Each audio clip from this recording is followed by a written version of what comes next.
నమస్కారం. ఆయుష్మాన్ భవ కార్యక్రమానికి స్వాగతం. ఈరోజు ఆయుష్మాన్ భవ కార్యక్రమంలో కొలెస్ట్రాల్ అంటే ఏంటి, కొలెస్ట్రాల్ మన శరీరంలో ఏం చేస్తుంది, దాని యొక్క కర్తవ్యం ఏంటి, ఒకవేళ కొలెస్ట్రాల్ అనేది అధికంగా నమోదైతే కనుక ఎటువంటి అనారోగ్య సమస్యలు ఉత్పన్నమవుతాయి, దానికి హోమియోపతిలో ట్రీట్మెంట్ అనేది ఏ విధంగా ఉంటుంది, ఈ అంశాలకు సంబంధించి ఫుల్ డీటెయిల్ ఇన్ఫర్మేషన్ మనకు అందించడానికి ప్రముఖ హోమియోపతి వైద్యులు డాక్టర్ గీతలక్ష్మి గారు మనతో పాటు స్టూడియోలో సిద్ధంగా ఉన్నారు. వారిని అడిగి మరిన్ని విషయాలను తెలుసుకుందాం. అదేవిధంగా డాక్టర్ గారితో మీరు మాట్లాడాలి అనుకుంటే స్క్రీన్ మీద స్క్రోల్ అవుతున్న నెంబర్కి కాల్ చేసి మాట్లాడగలరు. లక్ష్మి గారు నమస్కారం అండి. ఆయుష్మాన్ భవ కార్యక్రమానికి స్వాగతం. Thank you. ఈరోజు టాపిక్ వచ్చి కొలెస్ట్రాల్ గురించి. సో ఫస్ట్ అసలు కొలెస్ట్రాల్ అంటే ఏంటి, మన శరీరంలో ఆ కొలెస్ట్రాల్ అసలు ఏం వర్క్ చేస్తుంది, కొలెస్ట్రాల్ యొక్క ఇంపార్టెన్స్ ఏంటి అసలు?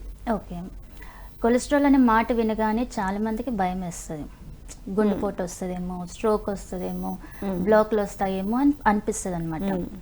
కానీ ఒక నిమిషం మీరు ఆలోచించండి, కొలెస్ట్రాల్ నిజంగా మన శరీరానికి అంత హానికరం చేస్తుందా? అది నిజంగా మన శత్రువేనా? కొలెస్ట్రాల్ అంటే మన శరీరము తయారు చేసుకునే ఒక అవసరమైన పదార్థం అన్నమాట. దీనికి చాలా ముఖ్యమైన పనులు చేస్తుంది కొలెస్ట్రాల్. సో ఏంటి అంటే అవి కొలెస్ట్రాల్ మనకి మన కొలెస్ట్రాల్ మన బాడీలో ఇంపార్టెంట్ హార్మోన్స్ అనేవి తయారు చేస్తుంది. అది ఏంటి అంటే కార్టిసాల్ కానీ, టెస్టోస్టెరాన్, ఈస్ట్రోజన్ ఇలాంటి ముఖ్యమైన హార్మోన్లు తయారవ్వాలంటే మనకి కొలెస్ట్రాల్ ఉపయోగపడుతుంది అనమాట. అలానే చర్మం సూర్యకాంతి ద్వారా కొలెస్ట్రాల్ని ఉపయోగించుకొని విటమిన్ డి అనేది తయారు చేస్తుంది. విటమిన్ డి మన ఎముకల ఆరోగ్యం కోసం అవసరమే. అలానే కొలెస్ట్రాల్ బైల్ ప్రొడక్షన్ తయారవ్వటానికి అవసరం. బైల్ ప్రొడక్షన్ మంచిగా ఉంటే మన లివర్ హెల్త్ అనేది మంచిగా ఉంటుంది. దాంతోపాటు మనం తీసుకునే ఆహారంలో ఫ్యాట్ జీర్ణం అవ్వాలి అంటే ఖచ్చితంగా కొలెస్ట్రాల్ ఉండాల్సిందే. అలానే మన రక్తం అనేది గడ్డపడకుండా సరైన ద్రవ్యత అంటే బ్లడ్ విస్కాసిటీ సరిగా ఉండాలి అంటే కొలెస్ట్రాల్ అనేది మెయింటైన్ చేస్తుంది. అలానే మన చర్మంలో తేమ డ్రై అవ్వకుండా ఉండాలి అంటే కొలెస్ట్రాలే కాపాడుతుంది. సో ఇవన్నీ కొలెస్ట్రాల్ ఉంటేనే మన బాడీ సరిగ్గా పనిచేస్తుంది అనమాట. సో అంత ఇంపార్టెంట్ కొలెస్ట్రాల్ మన బాడీకి. మరి ఎందుకు భయపడతారు అంటే బ్లాక్స్ వస్తాయి మీరు అన్నట్టు, హార్ట్ స్ట్రోక్స్ వస్తాయేమో, లేకపోతే రక్తనాళాల్లో బ్లాకేజెస్ ఏర్పడతాయేమోనని, మరి ఇన్ని యూజెస్ ఉన్నప్పుడు ఎందుకు భయపడతారండి? ఓకే, కొలెస్ట్రాల్ మన బాడీకి నిజంగా చాలా అవసరమే. కానీ అసలు సమస్య కొలెస్ట్రాల్ బాడీలో అది ఎటువంటి మార్పులు తెస్తుంది అనేది ఇంపార్టెంట్ అనమాట. అసలు మామూలుగా ఎంత మోతాదు కొలెస్ట్రాల్ అనేది ఉండాలి శరీరంలో అంటారు? ఇప్పుడు కొలెస్ట్రాల్లో టైప్స్ ఉంటాయండి. ఎల్డిఎల్ అని, హెచ్డిఎల్ అని, ట్రైగ్లిసరైడ్స్ అని, విఎల్డిఎల్ అని. ఎల్డిఎల్ అంటే బ్యాడ్ కొలెస్ట్రాల్, హెచ్డిఎల్ అంటే గుడ్ కొలెస్ట్రాల్, ట్రైగ్లిసరైడ్స్ అంటే అగైన్ అది బ్యాడ్ ఫ్యాట్ అనమాట. సో ఈ ప్రతిదానికి ఒక రేషియో అనేది ఉంటుంది. ట్రైగ్లిసరైడ్స్ మోర్ దెన్ 150 ఉంటే అది బాడీ అనేది క్లాత్స్లోకి వెళ్తుంది, అంటే మనకి సిగ్నల్ ఇస్తుంది మీ బాడీ హెల్త్ డిజార్డర్లో ఉంది కాబట్టి జాగ్రత్తగా పడండి అని. అలానే ఎల్డిఎల్ అనేది బ్యాడ్ కొలెస్ట్రాల్, సేమ్ అది కూడా ఎక్కువ ఉంటే మనకి ప్రాబ్లం అవుతుంది. అలా అని హెచ్డిఎల్ గుడ్ కొలెస్ట్రాల్, అది తగ్గినా కూడా మనకి ప్రాబ్లం అవుతుంది. సో ఈ ఎప్పుడు ప్రాబ్లం అవుతాయి అంటే మనం ఎప్పుడైతే మన లైఫ్ స్టైల్ అనేది సరిగా మెయింటైన్ చేయకపోతే, అంటే మనం ఎక్కువగా జంక్ ఫుడ్ తీసుకున్నా, లేదంటే ఇర్రెగ్యులర్ ఈటింగ్ హ్యాబిట్స్ క్రానిక్గా లాంగ్ స్టాండింగ్ తీసుకున్నప్పుడు, నిద్ర సరిగా పోనప్పుడు, లేదంటే నిద్ర కొంచెం సేపే పోతున్నాము, ఎక్కువ మనం వర్క్ మీద స్ట్రెస్లో ఉన్నాము, ఎక్కువ స్ట్రెస్ఫుల్ లైఫ్ లీడ్ చేస్తున్నప్పుడు, అలాంటి కండిషన్స్లో ఏమవుతుందంటే మన బాడీలో ఇన్ఫ్లమేషన్ ప్రాసెస్ అనేది స్టార్ట్ అవుతుంది. ఆ ఇన్ఫ్లమేషన్ ప్రాసెస్తో పాటు ఆక్సిడేటివ్ స్ట్రెస్ కూడా పెరుగుతుంది అనమాట. సో ఈ రెండు ఎప్పుడైతే బాడీలో స్టార్ట్ అవుతాయో ఆటోమేటిక్గా మన బాడీలో ఉన్న కొలెస్ట్రాల్ అనేది చెడిపోతుంది. ఆ చెడిపోయిన కొలెస్ట్రాలే మనం ఎల్డిఎల్ అంటాం అనమాట. సో ఈ ఎల్డిఎల్ లెవెల్స్ పెరిగినప్పుడు రక్తనాళాల గోడలకి ఇది వెళ్ళి అల్లుకొని అది బ్లాక్ లాగా మారుతుందన్నమాట. సో ఎప్పుడైతే ఈ బ్లాక్ లాగా మారుతుందో మన బ్లడ్ ప్రెషర్కి అది చేంజెస్ వచ్చినప్పుడు అది ఎక్కడో స్ట్రోక్ అన్నా లేదంటే హార్ట్ బ్లాక్ కింద మనకి సిమ్టమ్స్ అనేవి వస్తాయి అన్నమాట. సో అసలు సమస్య కొలెస్ట్రాల్ ఉండటంలో కాదు, అది మనం లైఫ్ స్టైల్ ఎలాగైతే మనం మెయింటైన్ చేస్తామో దాన్ని బట్టి అది రియాక్ట్ అయ్యి అది సమస్య కింద వస్తుంది. సో మన లైఫ్ స్టైల్ మెయింటైన్ ఎలా చేసుకుంటాం అనేది ఆధారపడి ఉంటుంది కొలెస్ట్రాల్ గుడ్గా ఉండాలా బ్యాడ్గా ఉండాలని. ఓకే, అసలు కొలెస్ట్రాల్ అనేది ఎలా ఫామ్ అవుతుందండి? అంటే మనం తీసుకునే ఫుడ్లో ఉండే ఆయిల్ని బట్టి రెడ్యూస్ అవుతుందా, ఎట్లాగా? మన బాడీలో 80% కొలెస్ట్రాల్ అనేది లివర్లోనే ఫామ్ అవుతుంది. మనం తీసుకునే డైట్లో ఓన్లీ 20% వస్తుంది. ఓకే. ఓకేనా? సో ఎప్పుడైతే నేను ఇందాక చెప్పిన లైఫ్ స్టైల్ చేంజెస్ అనేది అంటే ప్రాపర్గా లేనప్పుడు అది ఫ్యాట్ కింద మారుతుంది. అంటే మోర్ ఫ్యాట్, కొంత బాడీ ఫ్యాట్ అనేది మనకి అవసరమే. కానీ ఎప్పుడైతే మన మెటబాలిజం అనేది దెబ్బతింటుందో, మ్యాక్సిమం అయితే ఏంటి అంటే మనకి ఫిజికల్ యాక్టివిటీ ఎక్కువ ఉంటే, అంటే ఎక్సర్సైజెస్ ఇలాంటి ఎక్కువ మనం చేస్తే ఫ్యాట్ అనేది మెటబాలిజం అవుతుంది. సో ఫ్యాట్ మెటబాలిజం అయినప్పుడు మనకి లీన్ థిన్ బెల్ట్ ఉన్నప్పుడు ఏం ప్రాబ్లం అనేది ఉండదన్నమాట. ఓకే. జనరల్గా కొలెస్ట్రాల్ అనగానే అంటే అందరూ అనుకునేది ఏంటంటే బాగా లావుగా ఉన్న వాళ్ళకి ఎక్కువ ఉంటుంది, సన్నగా ఉన్న వాళ్ళకి తక్కువ ఉంటుందని. కానీ బ్లడ్లో కొలెస్ట్రాల్ చూడాలా, బాడీలో కొలెస్ట్రాల్ చూడాలా, ఏం చూడాలి అసలు? బ్లడ్లో కొలెస్ట్రాల్ చూడాలి. ఏ టెస్ట్లు ఉంటాయండి? ఒకటి అండి, లిపిడ్ ప్రొఫైల్ టెస్ట్ అనేది లిపిడ్ ప్రొఫైల్. ఆ లిపిడ్ ప్రొఫైల్ టెస్ట్ చేయించుకున్నప్పుడు మనకి ఇందాక నేను చెప్పినట్టుగా LDL, HDL, VLDL, ట్రైగ్లిసరైడ్స్ ఈ లెవెల్స్ అనేది తెలుస్తాయి అన్నమాట. దీంట్లో కూడా ఓన్లీ LDL ఎక్కువ ఉంది, మిగతా అన్ని నార్మల్ ఉందనుకోండి, ఇమ్మీడియట్గా మనం మెడిసిన్ స్టార్ట్ చేయాల్సిన అవసరం లేదు. మన డైట్లో, మన లైఫ్ స్టైల్లో కొంచెం చేంజెస్ చేసుకుంటే సరిపోతుంది. అలానే HDL. కాలర్ ఉన్నారు, కాలర్ తీసుకుందాం. హలో. హలో, నమస్కారం మేడం. నమస్తే అండి. మీ పేరు, ఎక్కడి నుంచి మాట్లాడుతున్నారు? నా పేరు ఫణికుమార్ అండి, ఒంగోలు అండి మాది. ఫణి గారు చెప్పండి, ప్రాబ్లం ఏంటి? మేడం నాకు ఒక 4 months నుంచి షోల్డర్ పెయిన్ మేడం, చెయ్యి పైకి లేపలేను. ఓకే. షుగర్ లేదు, బీపీ లేదు. ఓకే. ఏమన్నా హిట్ అయిందా అండి? అంటే ఏదైనా బలంగా గుద్దుకోవటం కానీ లేకపోతే కింద అలా ఏం పడటం లేదు కానీ? మేడం. అలా ఏం లేదు. చూపించుకున్నారా మరి? ఫ్రోజన్ షోల్డర్ అని ఏమన్నా చెప్పారా లేకపోతే ఏం చెప్పారు మేడం, ఫిజియోథెరపీ చేసుకున్నారు. చేసుకుంటున్నాం మేడం, కానీ ఏమి పెద్ద మార్పు కనపడలేదు. ఓకే. అంతేనా లేకపోతే మీకు షోల్డర్ దగ్గర నుంచి right hand or left hand బాగా లాగినట్టు కానీ, తిమ్మిర్లు రావటం కానీ అట్లాంటి సింటమ్స్ ఏమైనా మేడం షర్ట్ వేసుకోవాలని ఇబ్బంది, షర్ట్ తీసుకోవాలని ఇబ్బంది మేడం, అన్ని మిస్టేక్ చేయాలి నాకు చేసింది. ఓకే అండి. డాక్టర్ ఏమన్నా హోమియో మెడిసిన్స్ నేను మదనపల్లిలో వాడా మేడం, కొన్నాళ్ళ పాటు హైదరాబాద్ కొన్నా వాడా మేడం, పెద్ద మాత్రం మీకు హిట్ అవ్వలేదు అంటున్నారు, యాక్సిడెంటల్ గా ఏమి తగలలేదు అంటున్నారు, బట్ ఎప్పటి నుంచి? 3 months నుంచి ఉందా పెయిన్? అవును మేడం. డాక్టర్ గారు ఏమన్నారు? డాక్టర్ ఏమన్నారంటే రైట్ షోల్డర్ లో లిగ్మెంట్ చీరైందని చెప్తున్నారు మేడం కొంచెం. ఓకే, లెగ్మెంట్ టేర్ అయిందని చెప్పారా? అవునండి. మరి స్ట్రెంథనింగ్ కి చేయిస్తున్నారా ఇప్పుడు కూడా? స్టిల్ కొన్ని రోజులే చేయించి వదిలేసారా? 1 month చేయించే మేడం, ఫిజియోథెరపీ చేయించే మేడం. ఓకే. కొంచెం మార్పు వచ్చింది మేడం నాకు. ఓకే, రిలాక్స్ కొంచెం వచ్చింది, రిలాక్సేషన్. అవును. ఎక్సర్సైజ్ చేసుకోమన్నారు, కంటిన్యూ ఆపోతున్నారు. ఇప్పటికీ స్టిల్ ఫస్ట్ లో ఎలా ఉందో అలానే ఉందా లేకపోతే? లేదు మేడం, కొంచెం తగ్గింది. అయితే ఇంకా టైం పడుతుందా అడుగుతాను, మంది మార్చుకుంటారా? హోమియోపతిలో మెడిసిన్ ఈ ప్రాబ్లమ్ కి. ఓకే. హలో మేడం, మీరు MRI చేయించారా అండి? Teacher madam. ఏమని ఇచ్చారు? అదే మేడం, లైట్ గా రైట్ షోల్డర్ లో లిగ్మెంట్ టేర్ అయింది చెప్పారు. ఓకే. దానివల్ల ప్రాబ్లం ఉండదండి, కాబట్టి మీరు కొంచెం ఎక్సర్సైజ్ చేసుకుని తగ్గిపోతున్నారు. ఓకే. లిగ్మెంట్ టేర్ ని ఎప్పుడు నెగ్లెక్ట్ చేయొద్దండి. Okay madam. ఓకేనా? సో ఎక్సర్సైజ్ అనేది కంపల్సరీగా చేయండి. దాంతోపాటు హోమియోపతి మెడిసిన్స్ కంపల్సరీగా వాడాలి.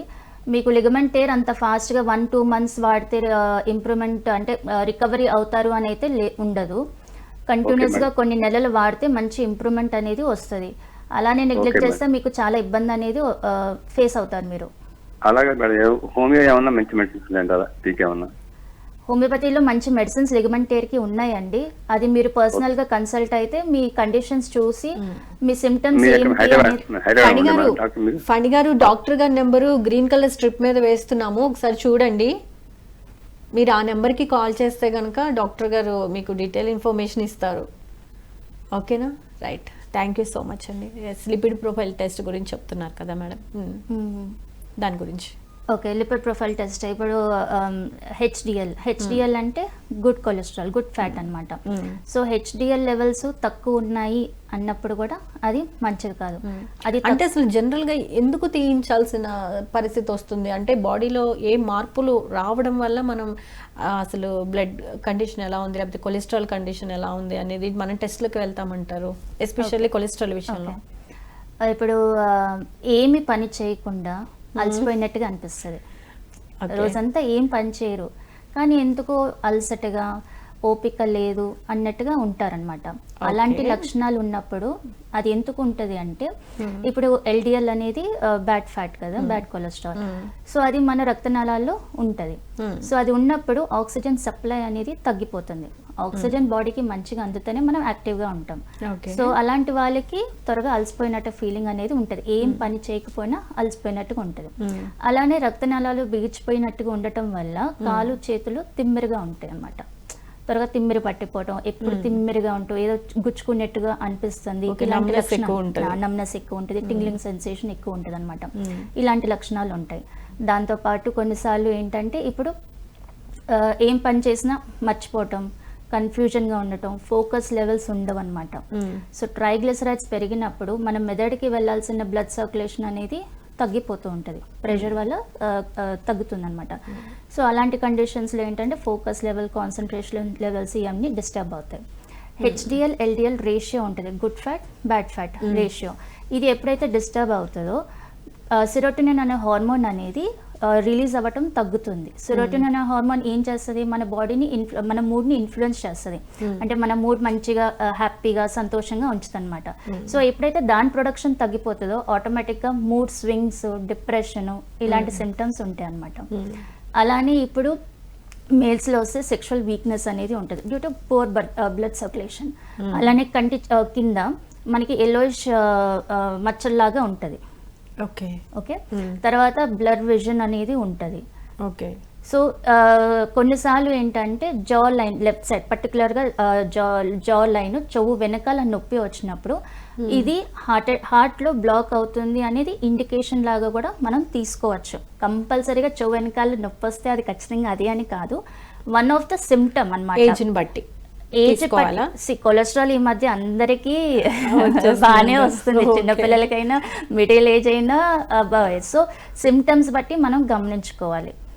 ఓకే, సో దాంతోపాటు ఏమి లేకుండా చిన్న చిన్న వాటికి ఓవర్గా ఎక్సైట్ అయిపోయి ఓవర్గా యాంగ్షియస్ ఫీల్ అయిపోతారు. అసలుకి దీనికి ఎందుకు అంత ఓవర్ రియాక్ట్ అవుతున్నారు అని మనకు అనిపిస్తుంది. అలాంటి వాళ్ళు ఇమ్మీడియట్గా వెళ్ళి లిపిడ్ ప్రొఫైల్ టెస్ట్ చేయించుకోవాలి. ఇప్పుడు నేను చెప్పిన ఏ 2-3 లక్షణాలు ఉన్నా ఖచ్చితంగా లిపిడ్ ప్రొఫైల్ టెస్ట్ చేయించుకోండి. అంటే ఇప్పుడు ఆడవాళ్ళని ఎస్పెషల్లీ తీసుకున్నాం అనుకోండి, ఇలాంటి స్టేజ్ అంటే మీరు ఏ లక్షణాలు చెప్పారో అలాంటి లక్షణాలు, అంటే హార్మోనియల్ ఇంబ్యాలెన్స్ వల్ల కానివ్వండి, లేకపోతే కనుక మోనోపాజ్కి దగ్గరలో ఉన్నప్పుడు కానివ్వండి, ఇట్లాంటి సిమ్టమ్స్ ఎక్కువ కనిపిస్తాయి. సో వాళ్ళు కూడా కంపల్సరిగా, అంటే వాళ్ళు అనుకుంటారు ఓకే మోనోపాజ్కి దగ్గరలో ఉన్నాం కాబట్టి ఇటువంటి లక్షణాలు కనిపిస్తున్నాయి, కానీ ఈ లిపిడ్ ప్రొఫైల్ టెస్ట్ కూడా చేయించుకోవాల్సిన నీడ్ ఉందంటారా? ఉంటుందండి, ఖచ్చితంగా. ఆఫ్టర్ 35 years ఎవ్రీ 5 yearsకి ఖచ్చితంగా మనం రొటీన్ బ్లడ్ టెస్ట్ కొన్ని ఉంటాయి. Complete blood picture, complete urine examination, RBS, HbA1c, దాంతోపాటు లిపిడ్ ప్రొఫైల్ అనేది ది మస్టే. ఈ టెస్టులు చేయించుకుంటే ఎంత ఎర్లీగా మనం దీని గురించి మనకి తెలుస్తుందో అంత ఎర్లీగా ఓన్లీ త్రూ డైట్ కూడా మనం దీన్ని కంట్రోల్ చేసుకోవచ్చు. ఖచ్చితంగా కొలెస్ట్రాల్ టాబ్లెట్ వేసుకోవాల్సిన అవసరం లేదు. Only proper physical activity and diet ద్వారా కూడా మనం కొలెస్ట్రాల్ లెవెల్స్ని మెయింటైన్ చేసుకోవచ్చు అన్నమాట, బ్యాలెన్స్ చేసుకోవచ్చు. సో ఎంత ఎర్లీగా మనం దాన్ని డిటెక్ట్ చేస్తే మన హెల్త్కి అది అంత మంచిది. Because maximum 80% of the body cholesterol మీదే ఆధారపడి ఉంటుంది. అది గుడ్ కొలెస్ట్రాల్ అంటే. ఓకే, ఈ ఫ్యాటీ లివర్ అంటూ ఉంటారు కదండి, దాని గురించి ఎక్స్ప్లెయిన్ చేస్తారా? ఫ్యాటీ లివర్ అనేది డిఫరెంట్ కండిషన్ అండ్ కొలెస్ట్రాల్ అనేది డిఫరెంట్ కండిషన్. ఫ్యాట్ అనగానే అది ఇది ఒకటి కాదు. మళ్ళీ ఫ్యాటీ లివర్ లో రకరకాలు ఉంటాయి. అంటే రకరకాలు అంటే ఓన్లీ 2 types. ఒకటి ఆల్కహాల్ డిపెండెంట్, ఇంకోటి నాన్ ఆల్కహాల్. అంటే ఇప్పుడు ఏంటి జనరల్ గా ఫ్యాటీ అరే తాగేయడం అందుకే వచ్చింది అనుకుంటారు, but it's not like that. వాళ్ళ కాదనమాట. ఓన్లీ ఆల్కహాల్ తీసుకుంటేనే ఫ్యాట్ లివర్ రాదు, నాన్ ఆల్కహాల్ వాళ్ళకు కూడా వస్తుంది.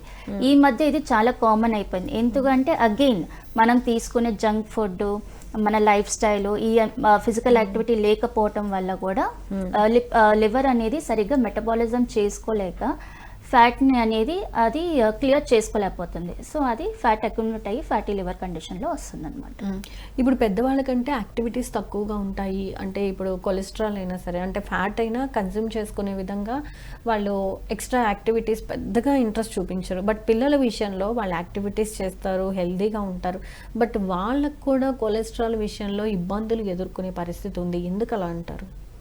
ఓన్లీ ఫిజికల్ యాక్టివిటీ వల్లనే ఈ ప్రాబ్లంకి పరిష్కారం కాదు. దాంతో ఫిజికల్ యాక్టివిటీ ఎంత ఇంపార్టెంటో దాంతోపాటు మనం ఎటువంటి ఫుడ్ తీసుకుంటున్నాం అనేది కూడా ఇంపార్టెంట్. ఈ మధ్య కాలంలో పిల్లల్లో ఎందుకు కామన్ అయిపోతుందంటే ఎక్కువ మొబైల్కి అడిక్ట్ అయిపోవటం, chips, burgers, pizza, junk foods ఇలాంటివి ఎక్కువ తీసుకుంటారు. ఆ తీసుకోవటం పాటు వాళ్ళు ఓన్లీ మొబైల్ మీద ఎక్కువసేపు అడిక్ట్ అయ్యి వాళ్ళకి కూడా పెద్దవాళ్ళకంటే ఎక్కువ స్ట్రెస్ అనేది క్రియేట్ అవుతుంది. ఆ ఎక్కువ స్ట్రెస్ ఎప్పుడైతే ఉంటుందో ఆటోమేటిక్గా మన ఫ్యాట్ మెటబాలిజం అనేది డిస్టర్బ్ అవుతుంది. ఆ ఏజ్లో ఉన్న పిల్లలకి ప్రోటీన్ ఫుడ్ అనేది ఎక్కువ ఇవ్వాలి, అలానే ఫ్యాట్ ఫుడ్ కూడా ఇవ్వాలి. బికాస్ దే ఆర్ గ్రోయింగ్ ఏజ్లో ఉన్నారు కాబట్టి వాళ్ళ గ్రోత్ అండ్ డెవలప్మెంట్ మీద మనం ఎక్కువ ఫోకస్ చేయాలి. అటువంటి ఫుడ్స్ అనేది వాళ్ళకి ఇవ్వాలి. దాంతోపాటు ఇప్పుడు ఏంటంటే బయట మార్కెట్లో ఎక్కువ మనకి అడల్ట్రేటెడ్ ఫుడ్, ప్యాకెడ్ ఫుడ్ ఎక్కువ మనం తీసుకుంటున్నాం. సో దాంట్లో ఎక్కువ ప్రిజర్వేటివ్స్ ఉండటం వల్ల చిన్నపిల్లలకి ఈ ప్రాబ్లమ్స్ అనేది త్వరగా వస్తున్నాయి. ఓకే అండి. మరి ఇప్పుడు గుడ్ కొలెస్ట్రాల్ అన్నారు, బ్యాడ్ కొలెస్ట్రాల్ అన్నారు. సో గుడ్ కొలెస్ట్రాల్ పెరగడానికి ఎటువంటి ఆహారం తీసుకోవాలి, బ్యాడ్ కొలెస్ట్రాల్ బర్న్ అయిపోవడానికి ఎటువంటి ఆహారం తీసుకోవాలి, స్పెసిఫిక్గా ఉంటాయా? అలాగా ఉంటుంది. గుడ్ కొలెస్ట్రాల్ మంచిగా బాడీలో పెరగాలి అంటే హై ప్రోటీన్ అను హై ఫైబర్ డైట్ తీసుకోవాలి. హై ప్రోటీన్ అంటే జనరల్గా ఏంటంటే హోల్ గ్రెయిన్స్, సీరియల్స్, పల్సెస్ కాంబినేషన్లో తీసుకుంటే మనకి ప్రోటీన్ అనేది మంచిగా అందుతుంది. ఫైబర్ అంటే పీచు పదార్థాలు ఎక్కువగా తీసుకోవాలి. ఎంత పీచు పదార్థాలు తీసుకుంటే మన గ్యాస్ట్రిక్ డైజెస్టివ్ సిస్టమ్ అనేది అంత హెల్దీగా ఉంటుంది. అప్పుడు ఆటోమేటిక్గా మనకి ఫ్యాట్ మెటబాలిజం అనేది మంచిగా ఉంటుంది అనమాట. ఓకే. స్పెసిఫిక్గా మగవాళ్ళు ఇటువంటి ఆహారం తీసుకోవాలి లేదా ఆడవాళ్ళు ఇటువంటి ఆహారం తీసుకోవాలి? ఎందుకంటే కొలెస్ట్రాల్ విషయంలో ఎస్పెషల్లీ బ్యాడ్ కొలెస్ట్రాల్గా టర్న్ అయ్యేది ఎక్కువగా ఉంటుంది కాబట్టి అట్లా ఏమన్నా స్పెసిఫిక్గా ఉంటుందా? అంటే శరీర ఆకృతిని బట్టి కూడా మారిపోయే అవకాశం ఉంటుందా? ఎలాగా? మేల్ ఫీమేల్కి డిఫరెన్స్ అంటే ఏంటి అంటే ఇప్పుడు కొలెస్ట్రాల్లో ఉండదండి. ఇది హార్మోన్కి సంబంధించింది ఏం కాదు. ఇది ఓన్లీ ఏంటి అంటే మన డైట్, లైఫ్ స్టైల్, మనం మన బాడీని ఎలా మెయింటైన్ చేసుకుంటాం అనేది ఇంపార్టెంట్. సో మగవాళ్ళైనా అవనివ్వండి, ఫీమేల్స్ అయినా అవనివ్వండి, proper diet, proper healthy life style అనేది చేసుకోవాలి. ఇప్పుడు మేల్స్కి వస్తే వాళ్ళకి జాబ్లో టెన్షన్ ఉంటుంది, అలానే ఫీమేల్స్కి కూడా ఇంట్లో టెన్షన్ ఉంటుంది. ఈ మధ్య ఫీమేల్స్ కూడా వర్క్ చేస్తున్నారు. సో డైట్ ఇద్దరికి సేమే ఉంటుంది. ఓకేనా? ఓన్లీ ఎప్పుడు డిఫర్ అవుతుంది అంటే వాళ్ళ ఏజ్ గ్రూప్, వాళ్ళు చేసే వర్క్, ఇంకేదైనా అదర్ హెల్త్ ప్రాబ్లమ్స్ ఉన్నాయా దీన్ని బట్టి మనం డిఫరెన్షియేట్ అనేది చేసుకోవాలి. స్ట్రెస్ అనేది కూడా కొలెస్ట్రాల్ మీద ఇంపాక్ట్ క్రియేట్ చేస్తుంది. ఓకే, ఖచ్చితంగా ఇంపాక్ట్ క్రియేట్ చేస్తుంది అనమాట. ఓకే. సో లైఫ్ స్టైల్ని ఎలా చేంజ్ చేసుకోవాలండి? లైఫ్ స్టైల్ని ఎలా చేంజ్ చేసుకోవాలి అంటే సింపుల్ థింగ్ ఏంటి అంటే హెల్దీ డైట్ అనేది మెయింటైన్ చేయాలి. హెల్దీ డైట్ అంటే ఏంటి? బ్యాలెన్స్డ్ మీల్ తీసుకోవటం. నా ఏజ్కి ఎంత కార్బోహైడ్రేట్ అవసరం, ఎంత ప్రోటీన్ అవసరం, ఎంత ఫ్యాట్ అవసరం, ఇది మనం బ్యాలెన్స్డ్గా తీసుకుంటే సరిపోతుంది. అంతేగాని ఇప్పుడు నేను కార్బోహైడ్రేట్స్ కొంచెం తీసుకోమని నేను చెప్పట్లేదు. రైస్ కంప్లీట్గా అవాయిడ్ చేయండి, పాలు మిల్క్ ప్రొడక్ట్స్ అవాయిడ్ చేయమని అలా కాదనమాట.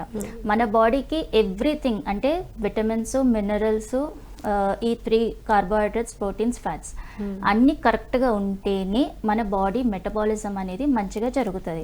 ఏది ఒకటి డెఫిషియెంట్ ఎక్కువ కాలం ఉన్నప్పుడు బాడీ దాన్ని రికవర్ చేసుకోవటానికి లోపల మెటబాలిజం అనేది డిస్టర్బ్ అవుతుంది. సో ఎప్పుడైతే ఈ డిస్టర్బెన్స్ వస్తుందో ఆటోమేటిక్గా మనకి ఏదో ఒకటి హెల్త్ రిలేటెడ్ సమస్య అనేది వస్తుంది. డైట్తో పాటు స్ట్రెస్ అనేది కంపల్సరీ అందరి లైఫ్లో ఉంటుంది. కానీ ఆ స్ట్రెస్ని ఎలా తగ్గించుకోవాలనేది మనం క్యాల్కులేట్ చేసుకోవాలి. ఇప్పుడు స్ట్రెస్ ఎప్పుడు తగ్గుతుంది? నేను ఎప్పుడైతే మళ్ళీ హ్యాపీగా ఫీల్ అవుతుంది. స్ట్రెస్ అంటే కార్టిసాల్ హార్మోన్ బాడీలో రిలీజ్ అవుతుంది. సో కార్టిసాల్ హార్మోన్ రిలీజ్ అవ్వకుండా హ్యాపీ హార్మోన్స్ని రిలీజ్ చేసుకోవాలి. హ్యాపీ హార్మోన్స్ రిలీజ్ చేసుకోవాలంటే ఏదో ఒకటి ఫిజికల్ యాక్టివిటీ, అలా అని నేను ఏం చేస్తే నేను హ్యాపీగా ఉంటాను అది డైలీ మన లైఫ్లో ఇంకాపరేట్ చేసుకోవాలి. కనీసం ఒక 5 minutes అన్నా అది మనం డైలీ అంటే ఎంత ఇంపార్టెన్స్ ఇస్తే మన హెల్త్ అంతా మంచిగా మారుతుంది అనమాట. అలా అని నిద్ర కూడా చాలా ఇంపార్టెంట్. స్లీప్లో బాడీ అనేది రిపేర్ చేసుకుంటుంది. సో నిద్ర ఖచ్చితంగా 8 to 10 hours ఆర్ పొద్దున లేవగానే ఫ్రెష్ ఫీలింగ్ ఉంటే సరిపోతుంది. ఈ కరెక్ట్గా చేసుకుంటే మ్యాక్సిమం కొలెస్ట్రాల్ కానీ వేరే హెల్త్ ప్రాబ్లమ్స్ కూడా రాకుండా చూసుకోవచ్చు. ఓకే డాక్టర్ గారు, ఇప్పుడు ఇంతకు ముందు ఎల్డిఎల్ లెవెల్స్ ఎక్కువ ఉన్నాయి కానీ మనం ఐడెంటిఫై చేయలేదు. కానీ మనం లైఫ్ స్టైల్ని చేంజ్ చేసుకున్నాం అనుకోండి, అది బ్యాలెన్స్ అయిపోతుందా, నార్మల్కి వచ్చేస్తుందా, లేకపోతే ఆ రేషియో అలాగే మెయింటైన్ అవుతుందా? ఒకవేళ ఆ రేషియో అలాగే మెయింటైన్ అవుతుంటే మనలో వచ్చే ప్రాబ్లమ్స్ ఏంటి, అంటే ఆరోగ్య విషయంలో వచ్చే ప్రాబ్లమ్స్ ఏంటి మెయిన్గా? ఇప్పుడు ఎల్డిఎల్ మనం బ్లడ్ టెస్ట్ చేసుకోలేదు, అయినా ఎల్డిఎల్ పెరిగిందని మనం అనుకుంటున్నాం. తెలియకపోవచ్చు. సరే, ఇప్పుడు వాళ్ళకి అవగాహన వచ్చి నేను హెల్దీ డైట్ కింద మారిపోతున్నాను అనుకొని వాళ్ళు హెల్దీ డైట్ కింద కన్వర్ట్ అయ్యారు. అది ఎన్ని రోజులు చేశారు, ఎంత ప్రాపర్ చేశారు అనేది ఇంపార్టెంట్.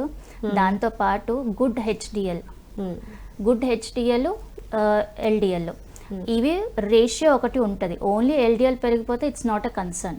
ఆ రేషియో చూసుకోవాలన్నమాట. హెచ్డిఎల్ బై ఎల్డిఎల్ రేషియో ఉంటుంది. ఆ రేషియో ఎంత ఉందనే దాన్ని బట్టి బాడీ ఎఫెక్ట్ అవుతుందా లేదా అనేది ఇంపార్టెంట్. సో హెచ్డిఎల్ని మనం పెంచుకోవచ్చు. హెచ్డిఎల్ని ఎలా పెంచుకుంటాం? ప్రోటీన్ ఫుడ్ తీసుకోవటం, హై ఫైబర్ డైట్ తీసుకోవటం, అలానే ఫిజికల్ యాక్టివిటీ. ఈ 3 కరెక్ట్గా చేస్తే ఆటోమేటిక్గా మీ హెచ్డిఎల్ మంచిగా ఉంటుంది, ఎల్డిఎల్ అనేది తగ్గిపోతుంది. సో ఇలా తగ్గిపోయినప్పుడు బాడీ మళ్ళీ ప్రాపర్ కండిషన్లోకి వస్తుంది. డాక్టర్ గారు కాలర్ ఉన్నారు, కాలర్ తీసుకుందామండి. హలో, లక్ష్మి మేడం కదా? నమస్తే అండి, మాట్లాడండి లక్ష్మి గారితో. నమస్తే అండి. మీ పేరు? హలో, నా పేరు భారతి గారు, కొంచెం గట్టిగా మాట్లాడరా? మేడం నాకు ఫస్ట్ ఎడంటి నొప్పి వచ్చింది. ఏంటంటే ఒకసారి చెప్పండి. ఫస్ట్ ఎడంటి నొప్పి వచ్చింది మేడం. ఓకే, ఎడమ చెయ్యి నొప్పి వచ్చింది. తర్వాత అది కొద్దిగా తగ్గేది, కుడికి ఎక్కువ నొప్పి వచ్చేసింది. ఓకే, చెయ్యి పైకి లేకుండా, ఓకే, చెయ్యి పైకి లేకుండా వచ్చింది. ఓకే, మీ వయసు ఎంతమ్మా? నా వయసు 65 ఉంటుంది మేడం. 65 సంవత్సరాలు. ఇంట్లో పనేనా, ఇంకేమైనా అనదర్ వర్క్ ఏమైనా చేస్తూ ఉంటారా? ఏం చేయను, ఇంట్లో మాత్రమే ఉంటాను. ఓకే, ఓకే, మిషన్ కుట్టడం కానీ అలాంటివి ఏమైనా చేస్తూ ఉంటారా? నడువులు నొప్పి, కాళ్ళు నొప్పులు, నడవలేను, నిలబడలేను. కానీ పని చేసి 6 వేసుకొని వండుకోగలను. ఓకే, అంతేగాని ఇది ఆపరేషన్ చెయ్యి బరువు వచ్చేసింది. ఎప్పటి నుంచి ఇలా ఉందమ్మా మీకు?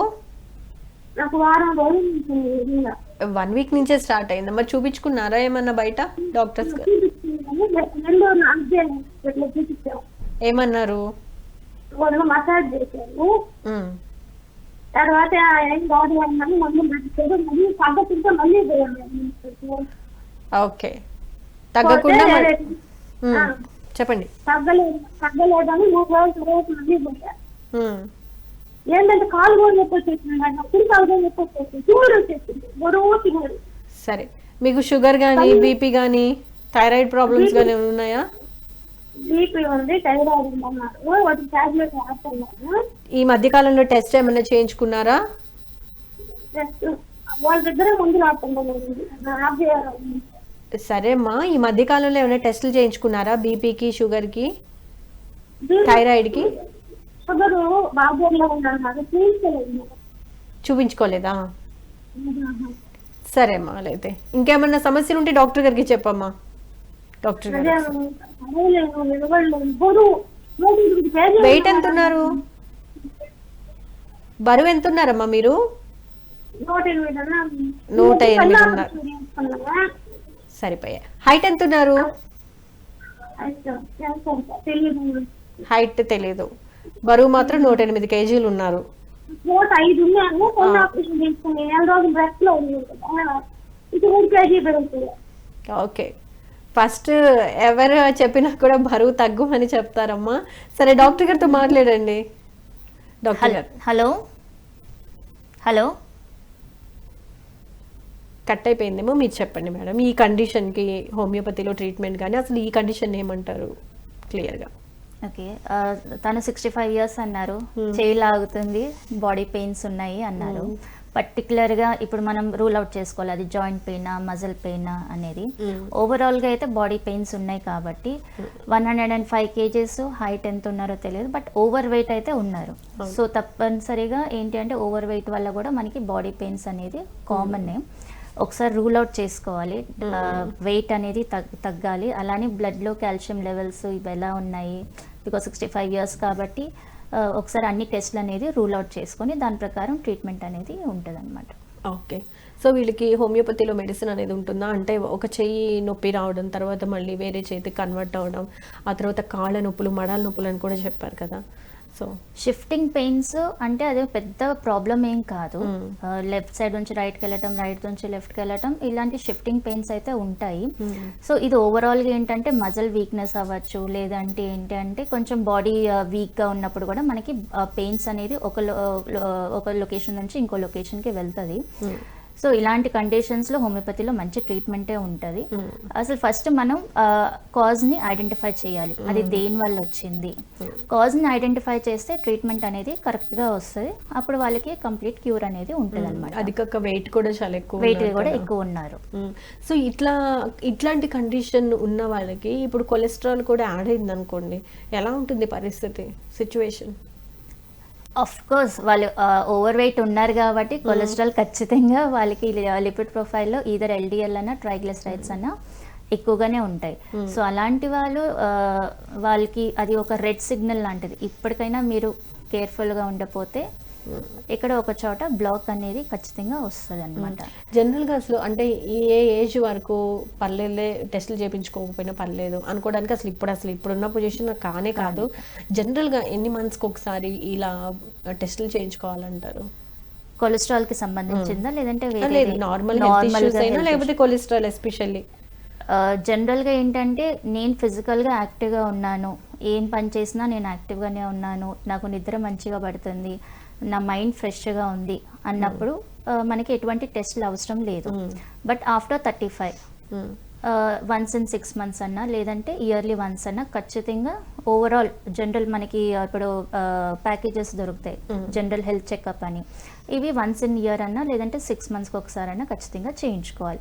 అంటే ఇప్పుడు మనకి ఫ్యామిలీ హిస్టరీలో షుగర్ కానీ లేదంటే హార్ట్కి సంబంధించిన ఏదైనా ప్రాబ్లం ఫ్యామిలీ హిస్టరీలో ఏమైనా ఉందనుకోండి, వాళ్ళు ఫ్రీక్వెంట్గా వన్స్ ఇన్ 6 months చేయించుకోవాలి. లేదంటే నాకు ఏదైనా హెల్త్ డిస్టర్బెన్స్ అంటే షుగర్ ఉంది ఇలా అన్నప్పుడు వన్స్ ఇన్ 6 months చేయించుకోవాలి. ఫ్యామిలీ హిస్టరీలో మేజర్ డిసీజెస్ ఏం లేవు, అందరూ యాక్టివ్గానే ఉన్నారు, నేను యాక్టివ్గానే ఉన్నానంటే ఇయర్లీ వన్స్ చేయించుకుంటే సరిపోతుంది. ఓకే, ఈ కొలెస్ట్రాల్కి సంబంధించి కూడా ఫ్యామిలీ హిస్టరీ నుంచి అలా నెక్స్ట్ జనరేషన్కి వచ్చే ప్రాబ్లమ్స్ లాగా ఉంటాయా లేకపోతే ఎట్లా అండి? జెనెటిక్ టెండెన్సీ అనేది ఖచ్చితంగా ఉంటుంది. సో జెనెటిక్ టెండెన్సీ అంటే ఫ్యామిలీ హిస్టరీలో ఎవరికో ఉంది కదా నాకు వస్తుంది అనే భయంతో ఉండాల్సిన అవసరం లేదు. దీన్ని కట్ ఆఫ్ చేసుకోవడానికి ఒకటి ఏంటి అంటే హోమియోపతి మెడిసిన్స్ ఖచ్చితంగా వాడాలి. హోమియోపతిక్ మెడిసిన్స్ అనేది మన జీన్స్ని లో మార్పు తీసుకొని వస్తుంది అనమాట. సో దాంతోపాటు మనం డైట్ కూడా మెయింటైన్ చేసుకోవాలి. డైట్, ఫిజికల్ యాక్టివిటీ అంటే లైఫ్ స్టైల్ అనేది హెల్దీగా ఉంటే ఆ జెనెటిక్ డిజీజ్ టెండెన్సీ ఏదైతే ఫ్యామిలీలో రన్ అవుతుందో అది పాజ్లో ఉంటుంది. దానికి ఎటువంటి ఎన్వైర్న్మెంట్ అంటే మళ్ళీ ఆ హెల్దీ ఎన్వైర్న్మెంట్ బాడీలో కనిపిస్తే అది మళ్ళీ ట్రిగర్ అవుతుంది. అది ట్రిగర్ అవ్వకుండా ఉండాలి అంటే మనం మంచి లైఫ్ స్టైల్ డైట్ మెయింటైన్ చేసుకుంటే ట్రిగర్ అవ్వదు, ప్రాబ్లం ఏమి ఉండదు అనమాట. ఓకే, ఇప్పుడు మీరు చెప్పిన లక్షణాలు ఉంటే టెస్ట్ చేయించుకోవాలి. ఒకవేళ అలాంటి లక్షణాలు కనపడకపోయినా ఇప్పుడు బాడీలో కొలెస్ట్రాల్, బ్లడ్లో కొలెస్ట్రాల్ ఉన్నట్టు ఎలా తెలుసుకోవాలి? ఒకవేళ సిమ్టమ్స్గా కనిపించట్లేదు బట్ నేను టెస్ట్కి వెళ్ళాలని ఇంటెన్షన్ లేదు, అయినా ఒకవేళ నా శరీరంలో ఒకవేళ చెడు కొలెస్ట్రాల్ పెరుగుతోంది లేకపోతే మంచి కొలెస్ట్రాల్ తగ్గుతోంది, ఇట్లాంటివి నేను ఐడెంటిఫై చేసుకోవాలంటే ఓన్లీ ఫర్ మనం వెళ్ళాల్సిందేనా టెస్ట్లకి లేకపోతే ఇంకెలా అయినా సరే జరుగుతుందా తెలుసు? మన హైట్కి తగ్గట్టు మనం వెయిట్ ఉన్నామా లేదా, ప్లస్ ఆ ఏజ్కి, ఈ ఏజ్కి ఇంత హైట్ ఇంత వెయిట్ BMI అంటాం అనమాట. అది హెల్దీగా ఉందా లేదా అనేది చూసుకోవాలి. ఇది ఇప్పుడు మీరు డాక్టర్ దగ్గరికి వెళ్ళాల్సిన అవసరం లేదు, ఈవెన్ చాలా హెల్త్ యాప్స్ ఉంటాయి, అట్లా మనం మన హైట్ వెయిట్ పెట్టేస్తే మన BMI అనేది ఇస్తుంది. BMI కరెక్ట్గా ఉంది అంటే ప్రాబ్లమే లేదు. ఓకే. దాంతోపాటు హెయిర్ మంచిగా ఉంది, స్కిన్ మంచిగా ఉంది. హెయిర్ కూడా హెయిర్ ఇప్పుడు మన బాడీలో ఏ ప్రాబ్లం ఫస్ట్ వచ్చినా ఫస్ట్ మన హెయిర్ అను స్కిన్ రియాక్ట్ అవుతుంది. ఇప్పుడు కొంచెం జ్వరం వచ్చింది అనుకోండి, నెక్స్ట్ డే ఖచ్చితంగా మీకు ఒక 10-15 ఎక్స్ట్రా హెయిర్ ఫాల్ అనేది ఊడుతుంది. ఓకే. మలేరియా ఫీవర్ లో, టైఫాయిడ్ ఫీవర్ లో, ఏ ఫీవర్ లో అయినా ఫస్ట్ హెయిర్ ఫాల్ అవుతుంది. సపోజ్ ఇవాళ నేను ఎక్కువ టెన్షన్ పడ్డాను, మళ్ళీ రేపు కూడా టెన్షన్ పడ్డాను, ఖచ్చితంగా ఎల్లుండి నాకు దూకున్నప్పుడు ఒక 2-3 ఎక్స్ట్రా కనిపిస్తుంది అనమాట. అలా అని స్కిన్ కూడా డ్రై అయిపోతుంది, యాక్టివ్ గా ఉండదు, ప్లంపీగా అంటే మంచి హెల్దీ లుక్ అనేది ఉండదు అనమాట. సో స్కిన్, హెయిర్ డ్రైగా అయిపోవటం, డల్గా అయిపోవటం, హెయిర్ ఫాల్ అవ్వటం, సో ఇవన్నీ ఫస్ట్ మన బాడీ రియాక్ట్ అవుతాయి. అలా అని ప్లస్ నిద్ర సరిగా పట్టకపోవడం, ఎటువంటి రీజన్స్ లేకుండా నిద్ర పట్టట్లేదు అనుకోండి, ఖచ్చితంగా బాడీలో ఎక్కడో ఏదో డిఫాల్ట్ స్టార్ట్ అయింది. సో ఇలాంటి అంటే ఇప్పుడు మీరు చెప్పిన దానికి ఎటువంటి సైన్స్ అండ్ సిమ్టమ్స్ లేకుండా ఇలాంటి మనం గమనించినా కూడా మనం వెళ్ళి రెగ్యులర్ గా పడుకునే టైంలో నిద్ర సరిగా పట్టట్లేదు అన్నా కూడా ఏదో ఒక ప్రాబ్లం అయితే ఉంది అంటే సపోజ్ ఇప్పుడు ఫ్యామిలీలో ఏం ప్రాబ్లం లేదు, వాళ్ళకి వర్క్ టెన్షన్ ఏం లేదు, అంతా బాగానే ఉంది, అయినా నాకు నిద్ర పట్టట్లేదు అన్నప్పుడే. ఓకే. సరే మేడం, మరి కొన్ని సందర్భాల్లో అంటే కొంతమంది విషయం చూసుకుంటే వాళ్ళు ఫ్యాట్ ఫుడ్స్ ఎక్కువగా తిన్నా కూడా బర్న్ చేసేసుకుంటారు, బట్ కొంతమంది ఏం తిన్నా కూడా అది ఫ్యాట్ కింద కన్వర్ట్ అయిపోతూ ఉంటుంది కదా, మరి ఎలా తెలుసుకోవాలంటారు? ఇప్పుడు ఎందుకు అంటే కొంతమందికి డైజెషన్ స్లోగా ఉంటుంది, కొంతమందికి నార్మల్గా ఉంటుంది. అలా అని ఫాస్ట్గా ఏమి ఉండదు, ఓన్లీ స్లో డైజెషన్, నార్మల్. అంటే మన మెటబాలిజం, మన బాడీ ఎలా రియాక్ట్ అవుతుంది అని. సో స్లో మెటబాలిజం ఉన్న వాళ్ళకి ఏంటి, మనం అన్హెల్దీ డైట్ తీసుకున్నాం అనుకోండి, అప్పుడు అది ఎక్సెస్ ఫ్యాట్ కింద వెళ్ళిపోతుంది. నార్మల్ బిఎంఆర్ అంటే మెటబాలిక్ రేట్ మంచి హైగా ఉందనుకోండి, అలాంటి వాళ్ళు ఏం తిన్నా కూడా మంచిగా తిన్నా ఒంటిగా అంటే ఫ్యాట్ అనేది చూపించదు, పొట్ట పెరగటం కానీ లేదంటే చీక్స్ ప్లంపీగా ఉండటం కానీ ఏముండదు అనమాట. ఇప్పుడు ఈ కొలెస్ట్రాల్ ఉన్న వాళ్ళు అంటే బ్యాడ్ కొలెస్ట్రాల్ తీసుకోండి, అది ఉన్న వాళ్ళు హోమియోపతిలో ట్రీట్మెంట్ తీసుకుంటే కనుక ఎన్ని రోజులు కంటిన్యూగా తీసుకోవాలంటారు మెడిసిన్? ఓకే, ఇప్పుడు కొలెస్ట్రాల్ ట్రీట్మెంట్కి హోమియోపతి మంచి పరిష్కారం అనేది ఇస్తుంది. ఓకే, రీజన్ ఏంటి అని ఫస్ట్ ఐడెంటిఫై చేస్తుంది. ఓకే, సో హోమియోపతి మెడిసిన్స్ అనేవి మనిషి యొక్క స్వభావం బట్టి మందులు అనేవి ఇస్తాం అనమాట. ఓకే, సో దాంతోపాటు ఇప్పుడు కారణాలు ఏంటి అంటే సపోజ్ ఇందాక మీరు అడిగారు, కొంతమంది సన్నగా ఉంటారు ఫ్యాట్ ఫుడ్ ఎక్కువ తీసుకున్నా కూడా, సో వాళ్ళు ఏంటంటే డైజెషన్, వేరే వాళ్ళు ఏంటంటే డైజెషన్ స్లోగా ఉంటుంది. సో డైజెషన్ స్లోగా ఉండటం వలన, లేదంటే లివర్ మెటబాలిజం సరిగా లేకపోవటం వలన, లేదంటే మెంటల్ స్ట్రెస్ ఎక్కువ ఉండటం వల్ల వీళ్ళకి దేని వల్ల కొలెస్ట్రాల్ లెవెల్స్ అనేది పెరిగిందో అది ఐడెంటిఫై చేసుకొని ఆ పర్సన్లో ఉన్న లక్షణాలు బట్టి మెడిసిన్స్ అనేవి ఇస్తాం అనమాట. ఎగ్జాంపుల్కి ఇప్పుడు సపోజ్ ఒక పర్సన్, ఒక వర్కింగ్ మ్యాన్ ఎక్కువ 24 అవర్స్లో 20 అవర్స్ అంటే సాఫ్ట్వేర్ లాగా ఎక్కువ కష్టపడుతున్నారు అనుకోండి, నైట్ టైము డే టైం ఎక్కువ కష్టపడుతున్నారు, బాగా టెన్షన్ తీసుకొని ఇర్రెగ్యులర్ ఈటింగ్ హ్యాబిట్స్, కోపం రావటం, అలాంటి వాళ్ళలో కొలెస్ట్రాల్ పెరిగింది అనుకోండి, నక్స్వామిక్ అనే మెడిసిన్ అనేది ఇండికేట్ అవుతుంది. అలానే కొంతమంది బాగా లావుగా ఉన్నారు, వాళ్ళు డైజెషన్ స్లోగా ఉంది, వాళ్ళు సెన్సిటివ్ టు కోల్డ్, ఇలాంటి లక్షణాలు ఉండి కొలెస్ట్రాల్ లెవెల్స్ పెరిగినప్పుడు క్యాల్కిరియా కార్బ్ అనే మెడిసిన్ అనేది ఇండికేట్ అవుతుంది అనమాట. సో వన్ మెడిసిన్ ఫర్ ఎంతకాలం వాడాలంటారు? ఎంతకాలం వాడాలి అంటే ఫస్ట్ వాళ్ళ బ్లడ్ ప్రొఫైల్ టెస్ట్ అనేది మనం చేస్తాం. చేసిన దాన్ని బట్టి వాళ్ళ లెవెల్స్ ఎంత ఉన్నాయో, వాళ్ళ ఫ్యామిలీ హిస్టరీలో ఏమేమి డిసీజెస్ ఉన్నాయో, అంటే సపోజ్ షుగర్ ఉంది, లేదంటే బీపీ ఉందా, హార్ట్కి సంబంధించిన ఏమైనా ప్రాబ్లం ఉందా, టీబీ ఉందా, క్యాన్సర్ ఉందా, సో వాళ్ళ ఫ్యామిలీ హిస్టరీలో ఎటువంటి జెనెటిక్ చూసుకొని ఐడెంటిఫై చేసుకొని వీళ్ళు ఎటువైపు వెళ్తున్నారు అనేది చూసుకొని వాళ్ళకి మేము చెప్తాం అనమాట. పర్టికులర్గా 6 months వాడితేనే క్యూర్ అయిపోతుంది, 1 year పడుతుంది అని ఏమి ఉండదు. మెడిసిన్ వాడుకుంటూనే అండ్ లైఫ్ స్టైల్ కూడా చేంజ్ చేసుకుంటే ఇంకా మళ్ళీ రిపీట్ అవ్వకుండా, లేకపోతే ఆ లెవెల్స్ అనేవి, ఆ రేషియో అనేది ఇంబ్యాలెన్స్ అవ్వకుండా బ్యాలెన్స్డ్ గా ఉంటుంది. అవును, మెడిసిన్స్ వాడినప్పుడు ఖచ్చితంగా కొలెస్ట్రాల్ లెవెల్స్ మెయింటైన్ అవుతాయి, హార్ట్ కూడా హెల్తీగా అవుతుంది. అలా అని at the end of the treatment వాళ్ళకి ఎటువంటి డైట్ తీసుకోవాలనేది కూడా మేము క్లియర్గా ఎక్స్ప్లెయిన్ చేస్తాం అనమాట. సో ఆ డైట్ వాళ్ళు రెగ్యులర్గా అదే ఫాలో అయ్యి ఆ లైఫ్ స్టైల్ చేంజెస్ చేసుకున్నారనుకోండి, మ్యాక్సిమం రాదు, కొలెస్ట్రాల్ ప్రాబ్లమ్స్ అనేవి రాకుండా ఉంటాయి. Right, thank you so much అండి కొలెస్ట్రాల్ గురించి డీటెయిల్ ఇన్ఫర్మేషన్ ఇచ్చినందుకు అండ్ మా కాలర్స్ అడిగిన ప్రశ్నలకు చాలా చక్కటి సమాధానాలు తెలియజేసినందుకు ధన్యవాదాలు. Thank you so much. చూసారు కదండి, ఇది వాళ్ళ ఆయుష్మాన్ భవ కార్యక్రమ విశేషాలు. రేపటి ఎపిసోడ్లో మళ్ళీ కలుసుకుందాం. అంతవరకు చూస్తూనే ఉండండి PMC. నమస్తే.